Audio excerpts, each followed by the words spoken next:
तर इथे मी भात ठेवलेला आहे बनवायला आणि त्याच्यासोबत मी ना सोडे बनवणार आहे. सोडे म्हणजे मच्छीचा प्रकार आहे तो, ज्यांना माहिती ते समजून गेले. तर मी याची ना आज भाजी बनवणार आहे आणि दिसत नाही मला, आता बरोबर दिसायला लागलं. तर ना मस्त अशी कांदा चिरून ते मी दाखवते तुम्हाला कशी बनवते. तोपर्यंत भात ठेवला शिजवायला आणि आता सोड्यासाठी मी आधी गरम पाणी करते आणि थोड्या वेळा त्याला त्याच्यामध्ये गरम पाण्यामध्ये ठेवते, म्हणजे असं एकदम वास आणि एकदम बरोबर त्याचा वास सगळा निघून जातो आणि भाजी पण छान लागते. तर हे बघा मी इथे गरम पाणी ठेवले, आता थोडा वेळ त्याला गरम होऊ देते. मला जितके पाहिजे ते मी घेते काढून एका प्लेटमध्ये, थोडेसेच बनवणार आहे. एवढं भरपूर झाले, एकटीलाच खाणार आहे मी, एकटीच खाणार आहे कारण कोणी खात नाही. तर मला ठेवून काढूया, थोडंसं स्वच्छ करून घेऊया कारण काही घाण असेल वगैरे तर खडे वगैरे असतात कधी कधी, खाताना लागलं काही घाण नाही आहे, स्वच्छच आहेत. हे बघा इथे पाणी थोडंसं गरम केले आणि मी सोडे आता मी थोड्या वेळ 5 मिनिटं कांदा टोमॅटो चिरेपर्यंत ज्यामध्ये पाणी थोडेसे नरम पण होतात ते आणि त्याचा जो वास येतो ना तो जरा निघून जातो. तर चला रेसिपीला सुरुवात करूयात.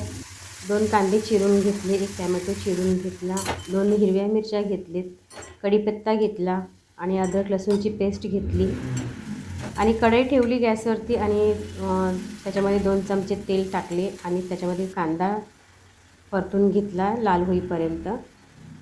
1 हिरवी मिरची टाकली, त्याच्यामध्ये कढीपत्ता टाकला, अद्रक लसूणची पेस्ट टाकली आणि घरगुती आपलं लाल तिखट टाकलं मी.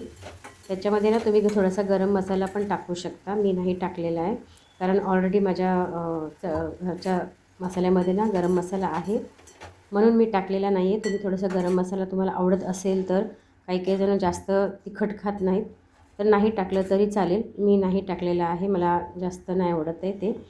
तर सोडे ना छान इथं गरम पाण्यामध्ये ना भिजले आहेत आणि एकदम सॉफ्ट झालेले आहेत आणि त्याच्यात त्याचा वास असतो ना तो पण निघून गेलेला आहे आणि ना एकदम मस्तच झालेलं आहे. म्हणजे तसं तुम्ही नक्की करून बघा, असं डायरेक्ट तुम्ही टाकू नका भाजीमध्ये. आणि मग इथे ना